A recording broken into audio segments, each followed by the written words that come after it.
everybody, I am Danny Otto. Welcome into another episode of That Recap Show. Now, before we get into the episode, just want to issue a major spoiler alert, zombie level spoiler alert, I guess, for this one. We are going to be talking about everything that happened in episode 5 of the What If series. So if you haven't checked out that episode yet, you may want to pause this video, go watch that, then come back here for all of the breakdown. Now, with that out of the way, let's start the show! Poppin' Off presents That Recap Show.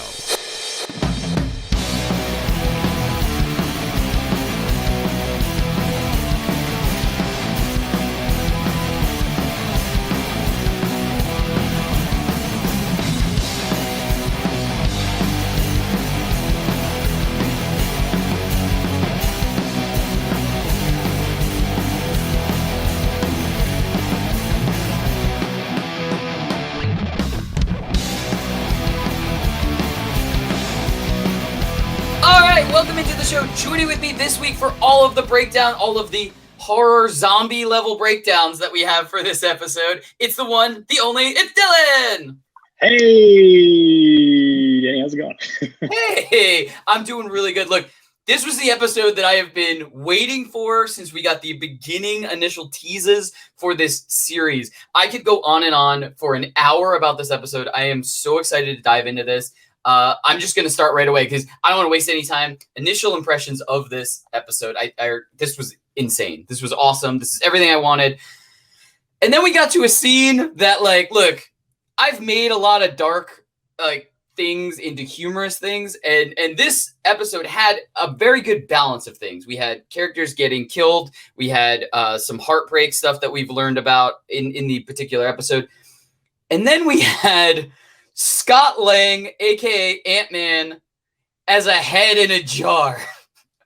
And the only thing that I could think of when I saw this was Futurama and all of the head in the jars, and especially one particular character, and that's Richard Nixon. I'll sell our children's organs to zoos for meat, and I'll go into people's houses at night and wreck up the place. And I was like, this is incredible, because this just proves that this universe is in the same, multiverse as Futurama. This is the beginning of Heads in the Jar. And so, that's all I can think about for the rest of that episode. But anyway, beyond that, just an overall of this episode really did feel like a classic zombie movie. It kind of took all of the details that you would see in that. We had a survival team up. We had where the horde's closing in on everybody. We had somebody get scratched and progressively come down with more and more symptoms, not just fully change right away type of thing. We had somebody that had to sacrifice themselves. We had multiple people that had to sacrifice themselves. And we even had that twist creepy ending. So anyway, I don't want to give too much away in our initial impressions because we got a ton to get to with the big takeaways. Dylan, what did you think of this? What's your initial impressions of this episode? Yeah, definitely. So I love this episode. I have to say, I think this is probably one of my favorite What If episodes. Definitely because it's such a callback to Avengers Infinity War without giving away too much too soon. But you see a lot of the events from that movie, a lot of the characters. It's good to kind of see some of the regular Avengers. I feel like with What If, we've seen a lot of different character changes and things, but it's good to also see Thanos back as not the sort of Guardians of the Galaxy What If Thanos. Right? He's back as this menacing character now these days. Having that back, I think, was really cool. Definitely Thanos is my favorite character, and I think my favorite villain. So seeing him in his element again was really cool. But yeah, I really like the show. Super exciting, and yeah. Awesome. Well, you want to get into the big takeaways? Let's do it. Very cool. All right. So to kick this off, my first big takeaway is kind of a two-parter. First one is just more of a sentence. So it took a zombie apocalypse for Iron Man and Doctor Strange to fully work together.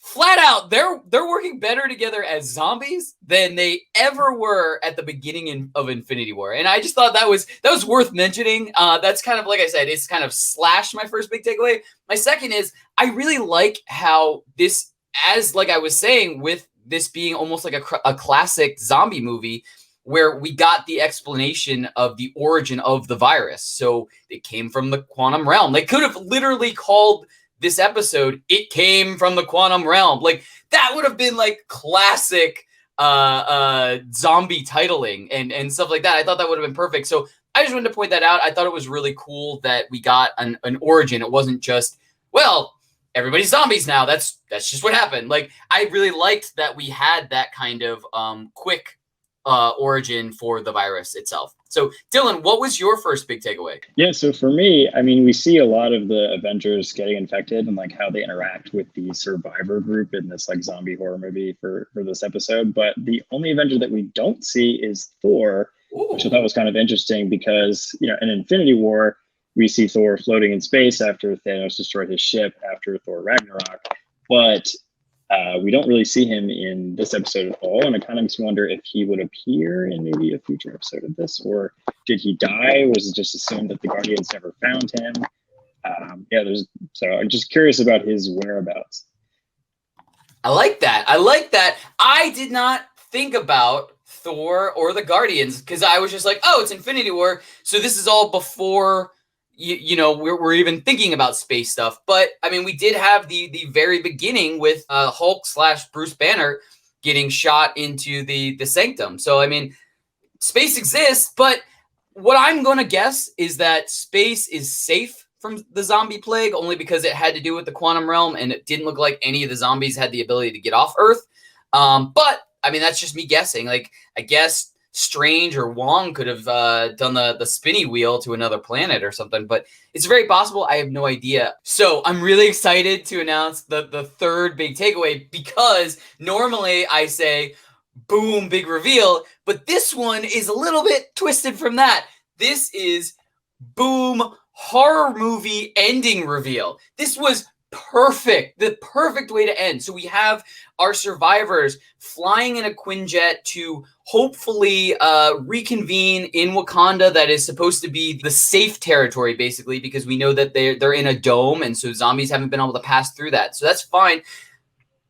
But we're getting just like a normal zombie movie. We have the survivors, and everything seems hopeful, almost like I'll even go this, a classic horror movie, Friday the 13th. With the very first one, where we have the last character in the boat, and the police are there, and it's the next morning, and you think everything's fine, and it's sun out and everything, and then you get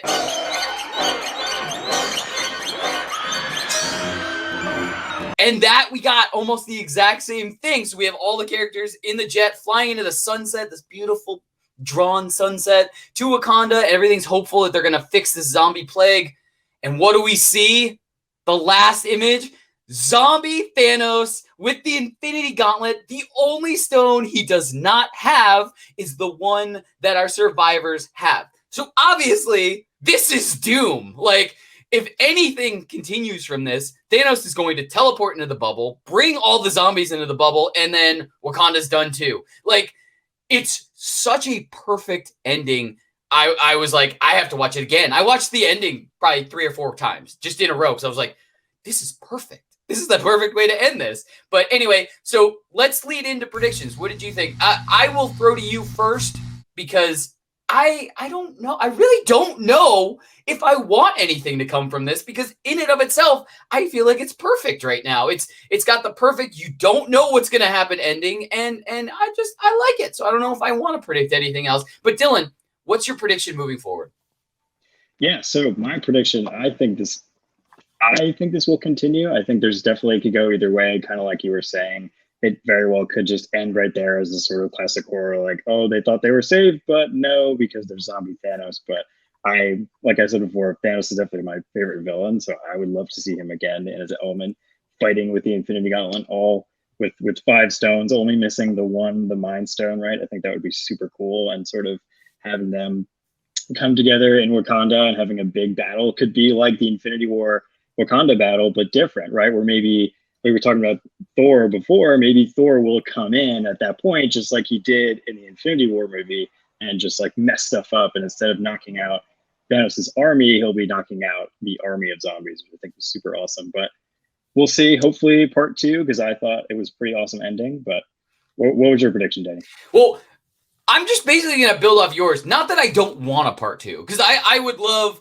a classic follow-up to that. I'm just saying, I really am torn because I think this was perfect and a perfect horror / zombie-esque way to end, and to never know if you're really going to get a part 2 or not. Like when we had the original movie Infinity War, we knew we were getting a part 2. Endgame was already filmed. Like we knew a year exactly from now we're getting whatever happens type of thing post snap. But with this, we really don't know. And I kind of like just kind of feeling that for right now is going, is that it? Like, is that's okay. Like I kind of just like feeling that. But I do see, like you said, it's very open for a part 2. We could get a team up and they figure out a way to get the gauntlet from zombie Thanos and reverse everything that way, or they somehow figure out something with the Mind Stone to repel Thanos and the rest of the zombie horde.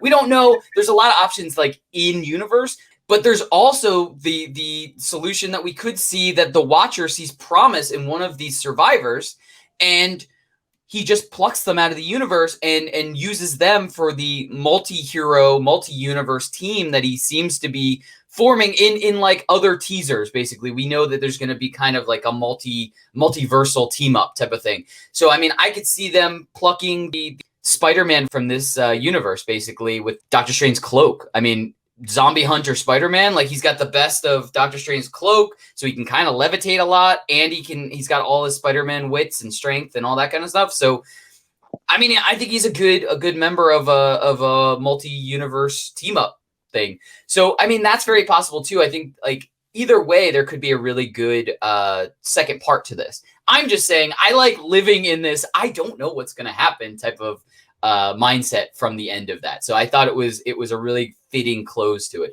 Anyway, that's what we think. Let us know in the comments below. What was your favorite part? Did you think of Futurama? Do you hope that we get a Futurama Marvel crossover, or at least something telling us that they are in the same universe? Let me know below. Let us know. And as always, don't forget to like, subscribe, and turn on notifications to hear about all of our video releases. Bye, everybody. See ya.